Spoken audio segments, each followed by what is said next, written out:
nikamuuta, nikamsaidia, nikamfanya akakuwa rais wa Jamhuri ya Kenya. Amerogwa na Raila, amenigeuka, ameniangaisha, umenitendea kama mnyama.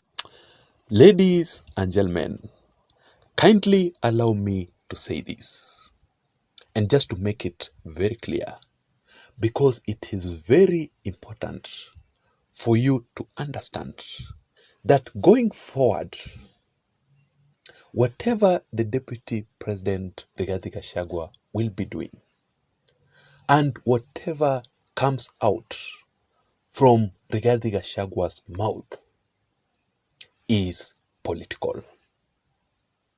Rigathi Gachagua has declared war, full political war, against his boss, President William Samoei Arap Ruto.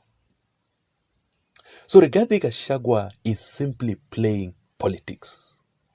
Politics of sympathy, and at the same time, Rigathi Gachagua is attacking his boss, William Samoei Arap Ruto. Politics of sympathy is a new political strategy that Rigathi Gachagua is currently using to counter President William Ruto and Raila Odinga's handshake ahead of the 2027 general elections. Because the DP has realized that no matter what he will do, there is no way that William Ruto will still appoint him to be his running mate in 2027. So Rigathi Gachagua is just fighting for political survival. And if you can still remember very well, the same politics of sympathy is what William Ruto used when he was the Deputy President of the Republic of Kenya to counter the handshake between the former head of state, Uhuru Muigai Kenyatta, and Raila Odinga's handshake ahead of the previous 2022 general elections. As for William Ruto, it worked. And Ruto successfully managed to bring down both Uhuru Kenyatta and Raila Odinga. And he humiliated them in the previous 2022 general elections. The question here is, do you really think that even as for Rigathi Gachagua, the DP, he will successfully manage to bring down William Ruto and Raila Odinga through the same political strategy? I want us to give it time. I want us to watch keenly and see what exactly is going to happen. But I have always said it here that Rigathi Gachagua's biggest problem is not President William Ruto. Rigathi Gachagua's headache, main political headache, is Raila Amolo Odinga. Immediately, Ruto brought in Raila Odinga to be part of his government. That is where the problem started. And that is why a very good example, during a photo session in State House, just recently, when William Ruto was launching Raila Odinga's African Union Commission, top job, and he had invited leaders across the East African community, heads of state from different countries. The Deputy President Rigathi Gachagua refused to be part of a photo with Raila Odinga. Just have a look at this photo here. You can see Raila there, William Ruto. You can see the heads of state, then Musalia Mudavadi, the absence of Rigathi. So yesterday, Rigathi Gachagua was at Citizen TV for an exclusive interview. I watched that full interview. I listened very keenly to the DP Rigathi Gachagua. Ladies and gentlemen, let me say this. after I watched Rigathi Gachagua keenly, the DP Rigathi Gachagua is falling, clearly falling into President William Ruto and Raila Odinga's political trap ahead of the 2027 general elections. And the DP Rigathi Gachagua is heading to the opposition ahead of the 2027 general elections. It is so unfortunate, really unfortunate, that Rigathi Gachagua's political advisors are still misleading. They are still misadvising. Rigathi Gachagua's political advisors are still lying to the DP to be against William Ruto, simply because his boss, President William Ruto, invited Raila Odinga in his government. As a matter of fact, the DP Rigathi Gachagua yesterday dared his boss, William Ruto, to impeach him.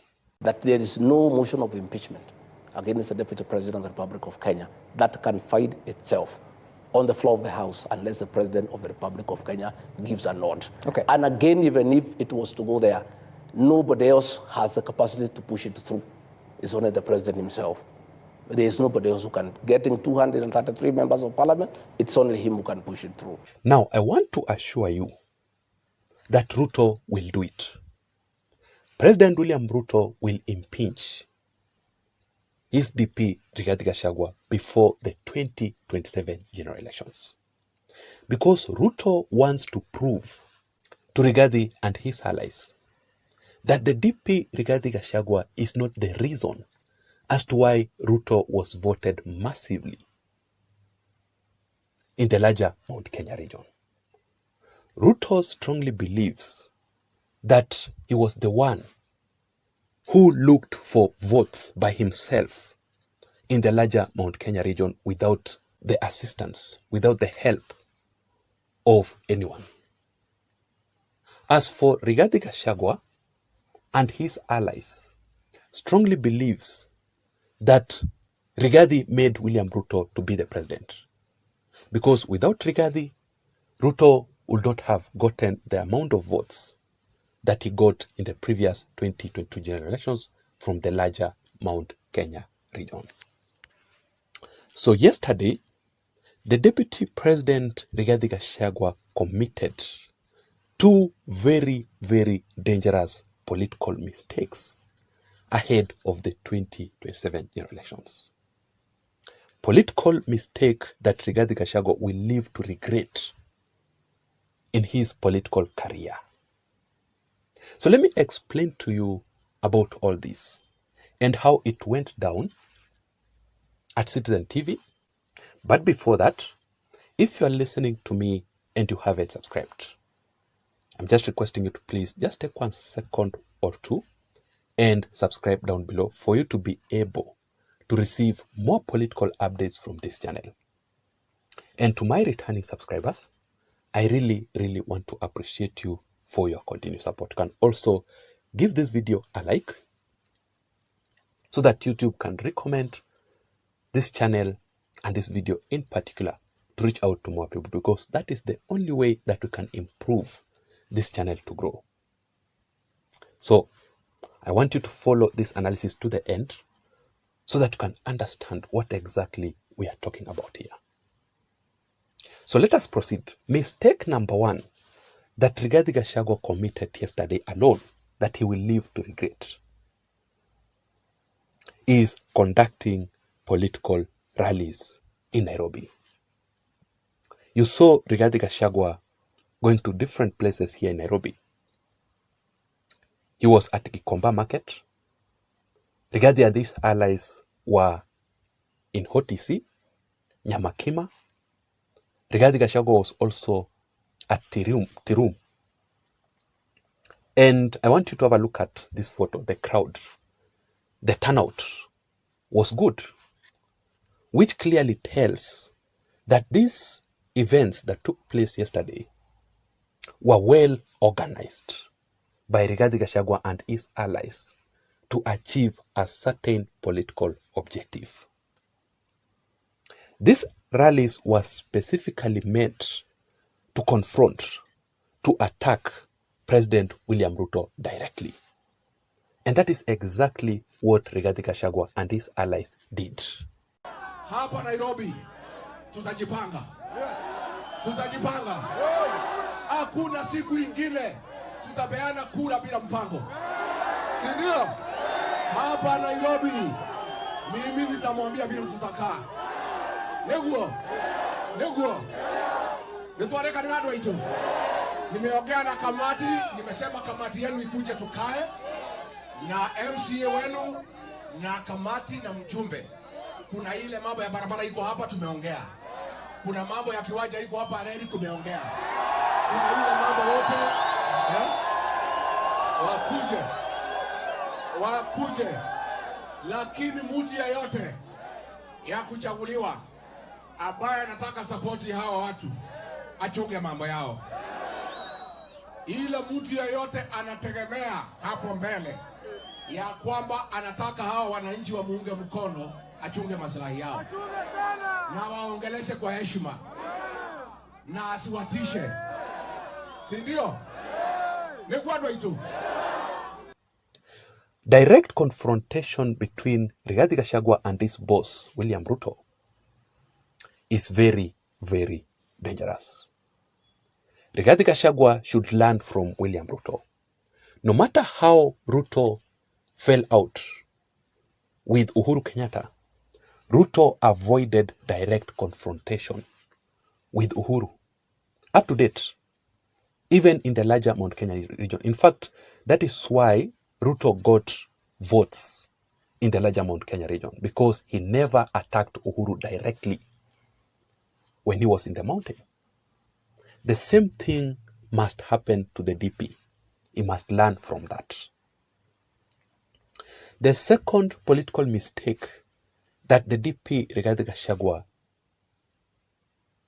committed yesterday only was the Citizen TV interview. Rigathi Gachagua must regret after that particular interview, because he attacked his boss, he confronted his boss with a lot of information during an interview session. You know, as a leader, there are certain issues that you must not say in public, and especially about your boss, to discuss your boss at an interview. Rigathi Gachagua, as a leader, should assist, should help President William Ruto to put the UDA party in order, the Kenya Kwanza Alliance house in order, instead of exposing his boss, William Ruto. Because Ruto is also trying to protect his DP, like what he said, like what he promised. But how can William Ruto do that when even his DP is part of all these issues that are going on in the Kenya Kwanza Alliance? So I think these are certain issues that Rigathi Gachagua must also learn to solve the issues within the UDA. You know, exposing the UDA party like that is not good. Rigathi Gachagua being petty to a certain level of complaining about his removal from our WhatsApp group. I find it very pity, because there are issues that Raila Odinga went through when he was with Kibaki. There are very many issues that Ruto went through when he was with Uhuru Kenyatta. But they never said such kind of issues. At Rigathi Gachagua's level, he must not say such issues. What about his allies? What should they say? So the consequences that Rigathi Gachagua will face: Rigathi will be impeached, just like what I had said earlier on. Number two, Rigathi Gachagua's allies will be removed from UDA / Kenya Kwanza Alliance by William Ruto. simply because there is no more trust between Rigathi and William Ruto. Their fallout is far much beyond what we were thinking. I really want to know your thoughts and your opinions in the comment section down below. What can you say about Rigathi Gachagua's political issues with his boss, William Ruto? What can you say about Rigathi Gachagua's interview at Citizen TV? Let me see you again in my next video analysis. My name is Jason. Have a good day.